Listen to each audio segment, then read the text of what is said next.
أعوذ بالله من الشيطان الرجيم بسم الله الرحمن الرحيم يا أيها الناس ضرب مثل فاستمعوا له إن الذين تدعون من دون الله لن يخلقوا ذبابا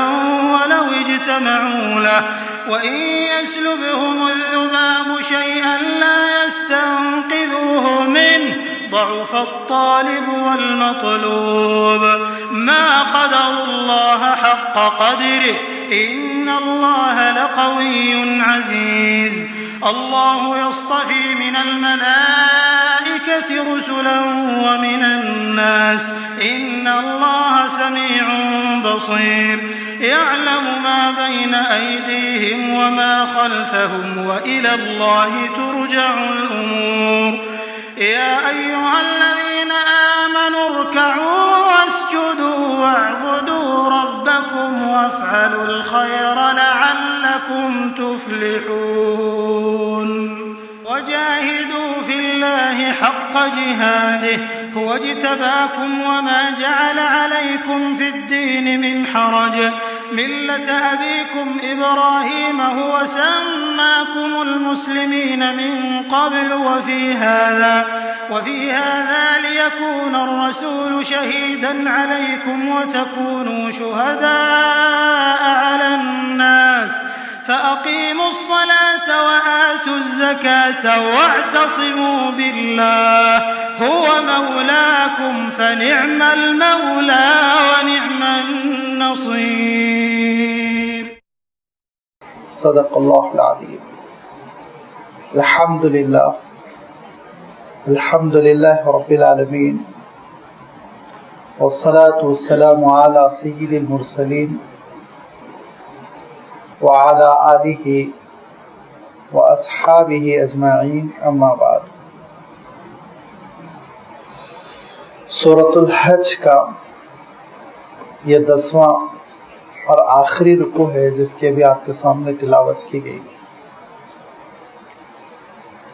جملہ 6 آیتوں پر مشتمل اس رکوع کا آغاز ہوتا ہے آیت نمبر 73 سے اور 78 پر یہ رکوع ختم ہوا، بلکہ یہ پوری سورت کا اختتام ہوا. اور اس رکوع میں اللہ تعالیٰ نے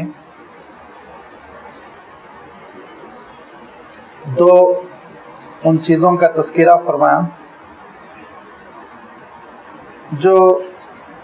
شروع سورت سے چلی آ رہی ہیں. یاد ہوگا آپ حضرات کو کہ سورۃ الحج کے آغاز میں یہ بات عرض کی گئی تھی کہ اللہ تعالیٰ نے اس سورت میں بندوں سے اپنی بندگی کا مطالبہ کیا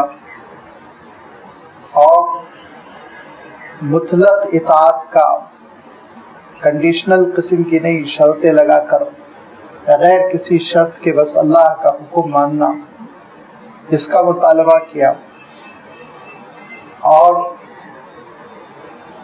انسانوں کی اس عادت کا تذکرہ فرمایا جس میں وہ بحثم بحثی کرتے ہیں، کٹ حجتی کرتے ہیں،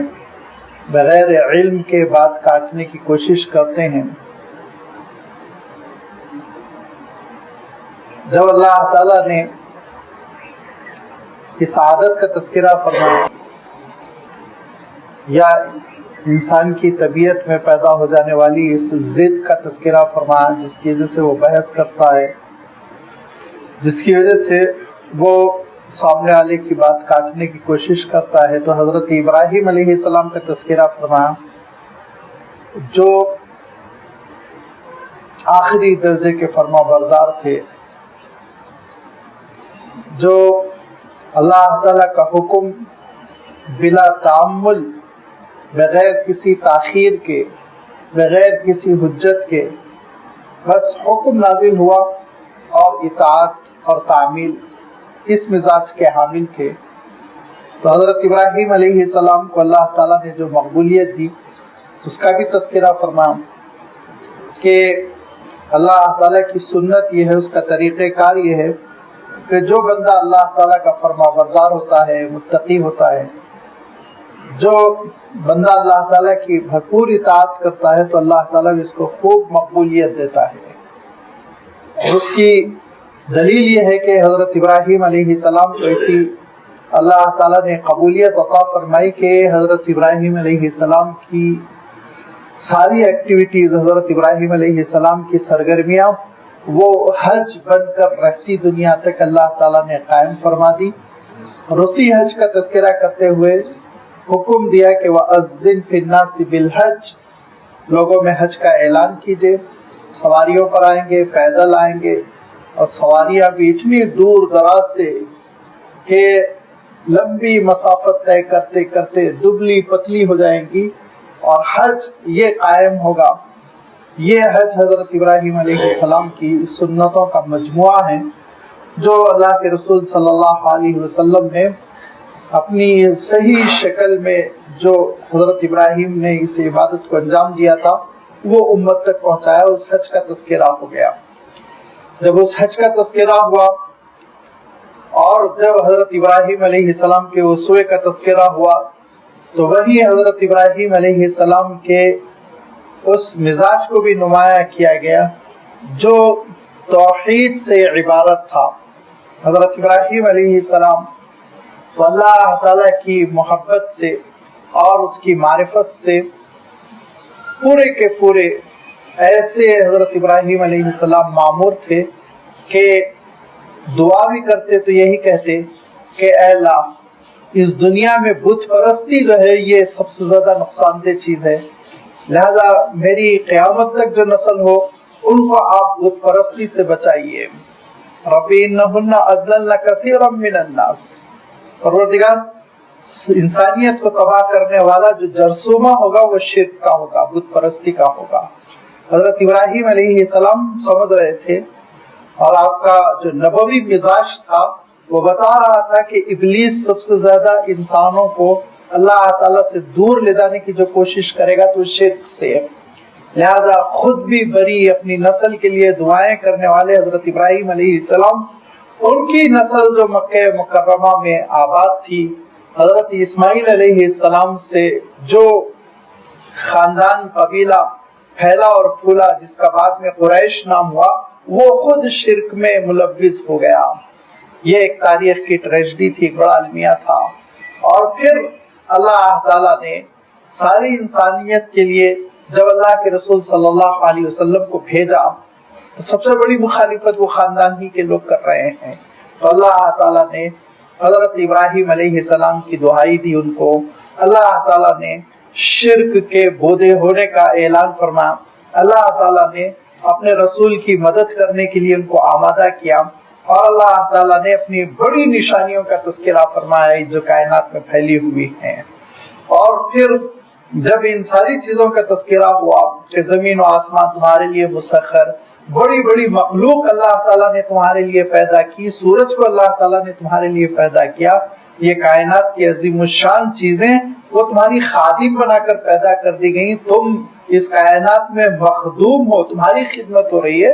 تم صرف اس لیے پیدا کیے گئے ہو کہ اللہ تعالیٰ کی عبادت کرو. لیکن تمہارا عالم یہ ہے کہ جب یہ اللہ تعالیٰ کی دعوت تم کو دی جاتی ہے تو چڑھے جاتے ہو، مخالفت کرتے ہو، مار ڈالنا چاہتے ہو. ارشاد فرمایا کہ وَإِذَا تُتْلَىٰ عَلَيْهِمْ آيَاتُنَا بَيِّنَاتٍ، گزشتہ اتوار اس آیت کی وضاحت گزر چکی ہے کہ جب ان پر ہماری کھلی ہوئی آیتیں اور ہماری وہ آیتیں جس میں کسی قسم کا کوئی غموض نہیں، کنفیوژن نہیں، بالکل واضح ہے، کلیئر ہے، مفہوم سمجھ میں آ رہا ہے، وہ آیتیں پڑھی جا رہی ہیں. تعرف فی وجوہ الذین کفروا المنکر، تو اے نبی آپ دیکھیں گے کہ ان مخالفین کے چہرے پر ناپسندیدگی کے آثار ہیں. یہ چڑے جا رہے ہیں، مرے جا رہے ہیں، ان کو اتنی تکلیف ہو رہی ہے. یکادون یسطون بالذین یتلون علیہم آیاتنا، کہ لگتا ہے کہ جو ان کے لیے آیتیں پڑھ رہا ہے اس کو قتل کر کے چھوڑیں گے، اس کو مار ڈالیں گے، اس پر چڑھ جائیں گے، ظلم کریں گے، زیادتی کریں گے. اور آپ جانتے ہیں کہ انہوں نے قرآن مجید کی مزاحمت میں قرآن پاک کو روکنے کے لیے اس کی پھیلتی ہوئی دعوت روکنے کے لیے, اس کے لیے سدباب بننے کے لیے کتنی کوششیں کی, کیا کیا نہیں کیا. ان میں سے بعضوں کا میں نے اشارہ بھی کیا تھا کہ قرآن مجید پڑھا جاتا, تلاوت کی جاتی, اور اس کی آواز جب بلند کی جاتی تو شور کرتے, چیخو پکار کرتے, اور پھر اتنا شور کرتے کہ کان پڑی آواز سنائی نہ دے. ان کا عالم یہ تھا کہ جو قرآن مجید پڑھ کر سناتا اس کے اوپر ہاتھ اٹھاتے, ہاتھا پائی کرتے, مارتے, کبھی کبھی بے ہوش کر کے چھوڑ دیتے, کبھی کبھی شہید کر دینے کی کوشش کرتے. ان کا یہ معمول تھا, اور ان کا رویہ یہ تھا کہ لوگوں کو پہلے سے خبردار کرتے کہ کسی طرح قرآن پاک نہ سننے پائیں, اور ڈراتے اور دھمکاتے, اور جادو کا چکما دے کر, جادو کا نام سنا کر ان کے دلوں میں گھبراہٹ پیدا کرنے کی کوشش کرتے. مختلف سازشیں تھی کہ اللہ تعالیٰ کے کلام سے انسان محروم رہے, بے بہرا نہ ہو سکے, سن نہ سکے, اور جب سنیں گے نہیں تو لازمی بات ہے تعمیل کی, سنیں گے نہیں تو عمل کی شکل ہی نہیں پیدا ہوگی. یہ ان کی خواہش تھی. اللہ تعالیٰ ارشاد فرماتا ہے لیکن اس کا نتیجہ بھی تو آپ بتا دیں. قل افانبئکم بشر من ذلکم النار, آگ ہے, آگ کا نام, کہ ایک پردہ ہے, ابھی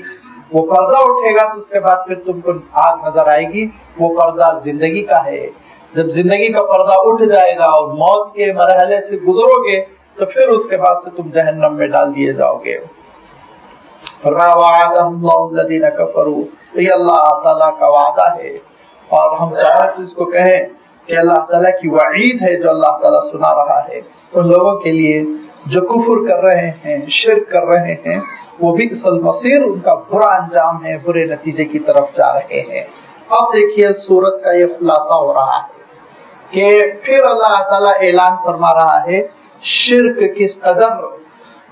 بے وقعت چیز ہے, شرک کس قدر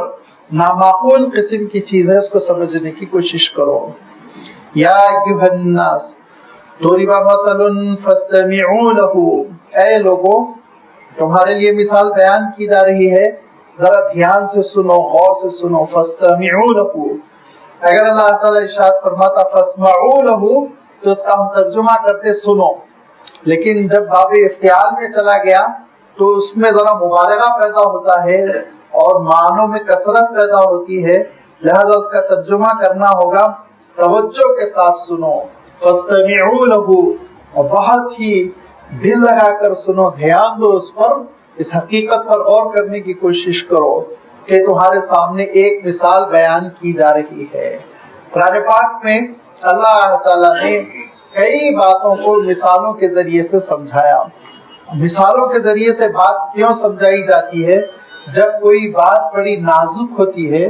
اور باریک بینی کے ساتھ اس کو سمجھنا پڑتا ہے, اور وہ معنوی حقیقت ہوتی ہے, ظاہری حقیقت نہیں ہوتی.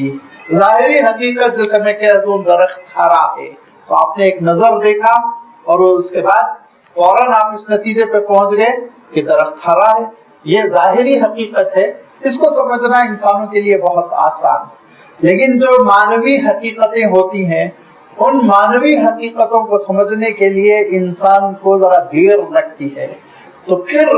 تقریب ذہنی کے لیے ذہن کو اس حقیقت سے قریب کرنے کے لیے مثال بیان کی جاتی ہے. مثلا یہ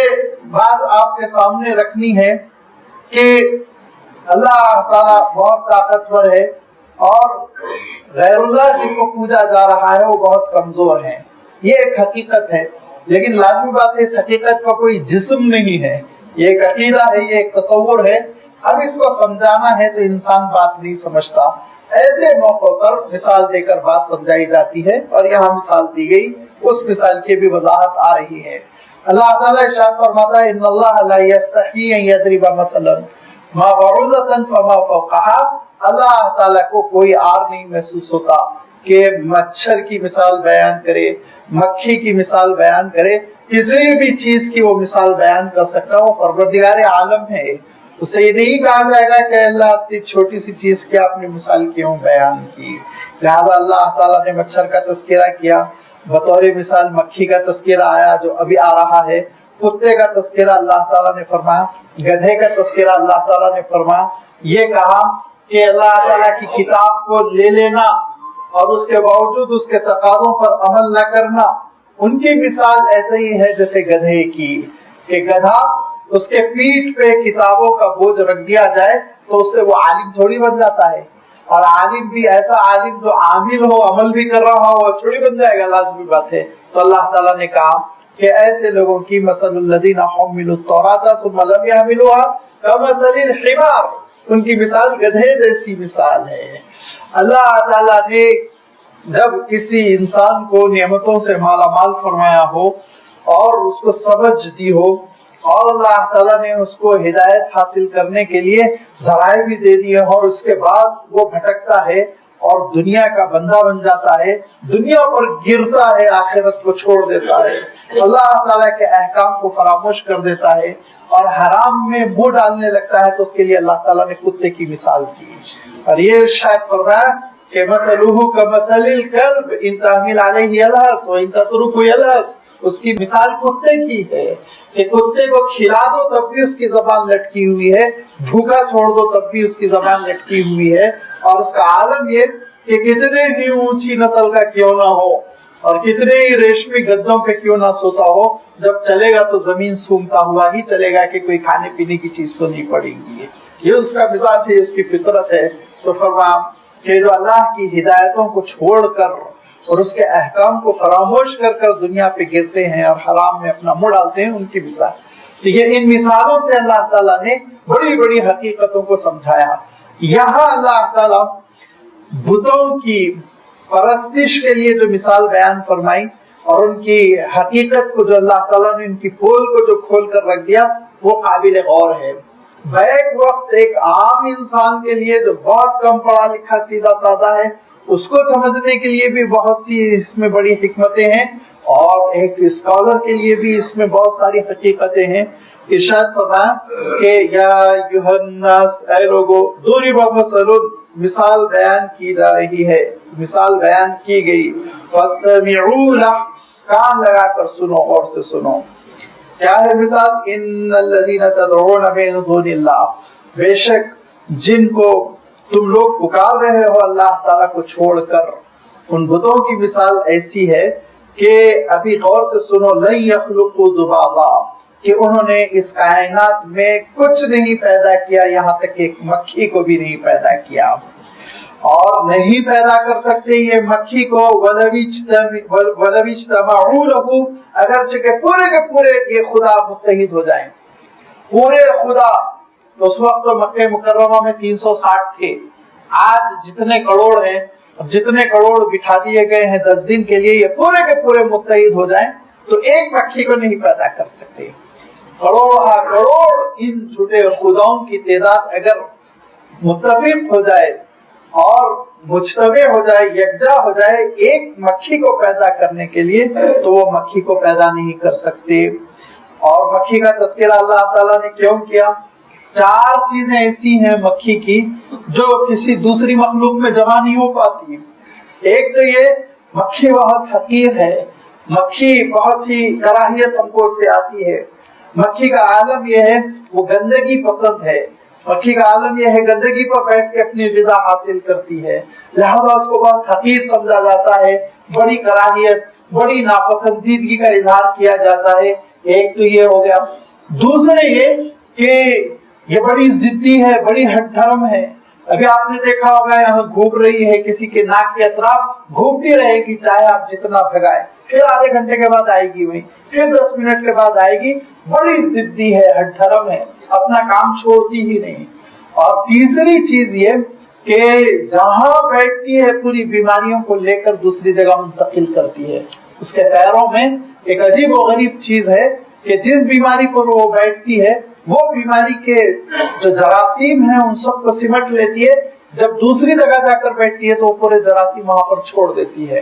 لہذا وہ خارش پھیلاتی ہے، وہ آشوب چشم پھیلاتی ہے، وہ کئی بیماریاں پھیلاتی ہیں۔ اور چوتھی چیز یہ کہ آپ بہت آسانی کے ساتھ مچھر کو مار دیں گے لیکن مکھی کو نہیں مار پائیں گے، بڑی چابک دستی کے ساتھ وہ نکل جاتی ہے، بڑی چالاکی کے ساتھ اپنی حفاظت کرتی رہتی ہے۔ لہذا یہ 4 چیزیں مکھی میں اللہ تعالیٰ نے ایسی رکھی کہ یہ ان 4 چیزوں کی وجہ سے ایک حقیر کیڑا ہونے کے باوجود بھی انسانیت کے لیے ایک مسئلہ ہے، اس کا مقابلہ کرنا پڑتا ہے اور میش میٹ لگانا پڑتا ہے اور گھروں کی حفاظت کرنی پڑتی ہے، برتن کی حفاظت کرنی پڑتی ہے، بہت کچھ انسان کو سوچنا پڑتا ہے اس سے بچنے کے لیے۔ اللہ تعالیٰ ارشاد فرماتا ہے ایک ایسا کیڑا پیدا کر دو، ایک ایسا کیڑا پیدا کر دو جو چھوٹے سے سائز کا ہے اور جو ان صلاحیتوں کا حامل ہو، یہ کام کر سکتا ہو۔ تو لازمی بات ہے، ارشاد فرمایا یہ نہیں پیدا کر سکتے، یہ نہیں پیدا کر سکتے۔ اور پھر جب اللہ تعالیٰ ارشاد فرما رہا ہے کہ ایک مکھی کو نہیں پیدا کر سکتے ہیں تو چھوڑ دو، مکھی کو پیدا کرنا تو ان کے لیے بہت بڑی چیز ہے، بہت بڑی چیز ہے، ان کی کسی فیکٹری میں یہ کام نہیں ہو سکتا، اور کتنا ہی سرمایہ لگا لیں لیکن یہ کام نہیں کر سکتے۔ تو ذرا آگے بڑھو، ارشاد فرمایا وَإِن يَسْلُبْهُمُ الذُّبَابُ، اور اگر مکھی ان کے اوپر بیٹھ جائے اور ان کی کوئی چیز چھین لے ان سے اور ان کی مٹھائی پر بیٹھ جائے، ان کے نذرانوں پہ بیٹھ جائے، وَإِن يَسْلُبْهُمُ الذُّبَابُ شَيْئًا لَا يَسْتَنْقِذُوهُ مِنْهُ، تو اس سے یہ اپنا بچاؤ بھی نہیں کر سکتے، اس سے ڈیفنس بھی نہیں کر سکتے۔ مکھی ان کے چہرے پہ بیٹھی جا رہی ہے، مکھی ان کی آنکھوں پر بیٹھی جا رہی ہے، مکھی ان کی غذاؤں پر بیٹھی جا رہی ہے اور ان کے لیے مستقل درد سر بنی ہوئی ہے، تو اس مکھی کو بھگا نہیں سکتے، اس مکھی سے چھٹکارا نہیں حاصل کر سکتے۔ لا يستنقذوه منه، تو ضعف الطالب والمطلوب، ہر دو بہت کمزور ہیں۔ کون ہر دو؟ طالب بھی، مطلوب بھی۔ طالب کی اور مطلوب کی کئی تشریحات کی گئی، لیکن سیدھی تشریح ہے کہ ضعف الطالب، پوجا کرنے والے جن کو طلب ہے، اس کی طلب ہے کہ ان مورتیوں سے کوئی چیز ملے، ان مورتیوں سے علم ملے، ان مورتیوں سے دولت ملے، ان مورتیوں سے صحت ملے وغیرہ وغیرہ۔ تو جو طالب ہے مورتیوں کے اور جو طالب ہے جو عبادت کر رہے ہیں، عابد ہے، پجاری ہیں ان مورتیوں کے، وہ مطلوب، اور جن سے مطالبہ کیا جا رہا ہے، پکارا جا رہا ہے جن کو، یعنی جھوٹے خدا، مورتیاں، یہ بت۔ تو بت بھی بہت کمزور ہیں، بت کو پکارنے والے بھی بہت کمزور ہیں،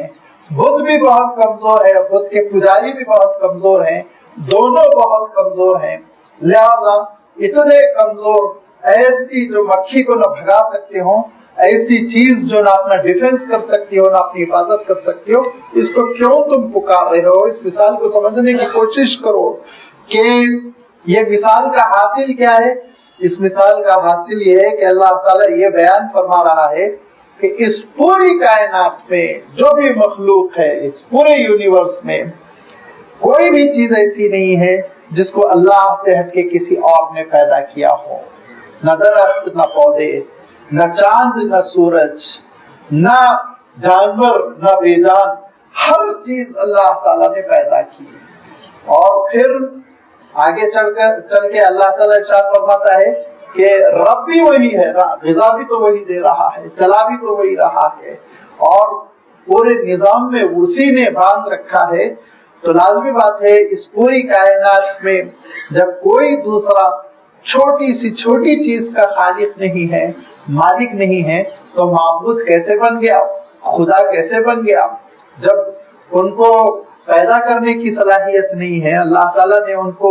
سننے کی صلاحیت نہیں دی، جواب دینے کی صلاحیت نہیں دی، تو خدائی میں کیسے تم نے شریک کر دیا؟ اس حقیقت کو بیان کرنے کے لیے کہ کائنات کا جو خالق ہے وہی کائنات کا مالک ہے، اور کائنات کا جو مالک ہے وہی معبود حقیقی ہے، اس کو سمجھانے کے لیے اللہ تعالیٰ نے ایک مثال دے کر یہ فرمایا کہ دیکھو انہوں نے مکھی کو بھی نہیں پیدا کیا، پیدا کرنا تو دور کی بات ہے، مکھی ان کو ستاتی ہے تو وہ بھگا بھی نہیں سکتے۔ ایسے مجبوروں کو تم خدا مانتے ہو، ذرا سمجھنے کی کوشش کرو، کتنی موٹی سی بات ہے کہ جس چیز کے اندر یہ صلاحیت نہیں ہے کہ جو تکلیف دہ ہے، بہت اریٹیٹ کرنے والی چیز ہے، پریشان کرنے والی چیز ہے، اس سے چھٹکارا نہیں پا سک رہے، اور پھر تم نے ان جھوٹے خداؤں کو خدا بنا رکھا ہے، ان کو پوچھتے ہو۔ اور اس کے مقابلے میں اللہ تعالیٰ، اس کے مقابلے میں ذرا تصور کرو باری تعالیٰ کی ہستی، ما قدر اللہ حق قدرہ ان اللہ لقوی عزیز، بہت طاقتور، بہت غلبے والا ہے، اور اس کی طاقت کا عالم یہ ہے، اس کے غلبے کا عالم یہ ہے کہ اس نے اس کائنات کو چلا رکھا ہے اور یہ آپ کی دنیا